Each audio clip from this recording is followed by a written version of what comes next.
بسم الله الرحمن الرحیم. خوږو کتونکو مونږ نن یو نوې پروګرام سره بیا تاسو ته حاضر یو. څنګه یو شاعر رور یو پخوانی ثقافت باندې یو نظم لیکلی و چې کرن خان صاحب ویل دي سخ کولی وختونه وو نو هغه باندې څنګه تاریاک صاحب یو کلام لیکلی دي چې تاسو سره نن شریکو. راځي چې د تاریاک نه ورو او مونږه تاسو ټول ته خوند واخلو. تاریاک صاحب دا زمونږ یو رور یو پخوانی ثقافت باندې یو شعر لیکلو سخ کولی وختونه وو کرن خان صاحب په आवाज باندې ریکارډ شوی دی. نو مام د هغې په شکل باندې یو نظم لیکلی دی تاسو ته یې ډالې کوم. وی رک د امامانو د سرونو نه پټکي شو رکې د هرکور او میچنې هم کټکي شو.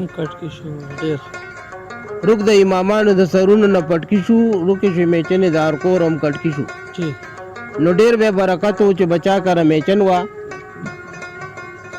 ډیر به برکت و چې کم کور کې به میچن وا او بل به لګېدلې د کوټې په منځ کې ستن وا او بابا له به چولې په غرمو باندې بړستن وا. نو رکې شو بړستنې اوس کمبلې چپټکي شو او رکې د هر کور هم میچنې هم کټکي شو. رک د امامانو د سرونو نه پټکي شو او رکې د هر کور هم میچنې هم کټکي شو. نو ښکلي ورټونه بړېدلې بېګاندې وي ښکلي ورټونه بړېدلې بېګاندې وي کټونو به پراته وو د توتانو به جانګې وي او غوانو ته به ډکې د ګډونو نه کانګړې وي. نو رک شو ورټونه ورسره ختم ډوټکي شو او رکې د هرکور هم میچنې هم کټکي شو.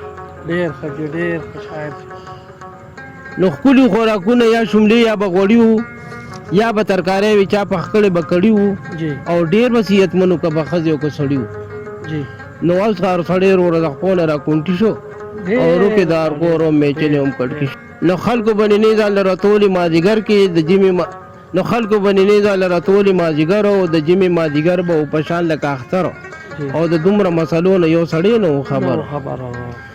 نو مزې د نینو ورکې شو عمرک هغه بټکي شو او رکې د هرکور هم میچنې هم کټکي شو. نو کوټې به وي د ګټو لیو شوي په خټو دا کار ټول د مټو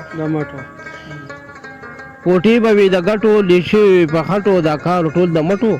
نو تاریاکه زکه جاړم چې را یاد راته بوتکي شو او رکې د هرکور هم میچنې هم بټکي شو.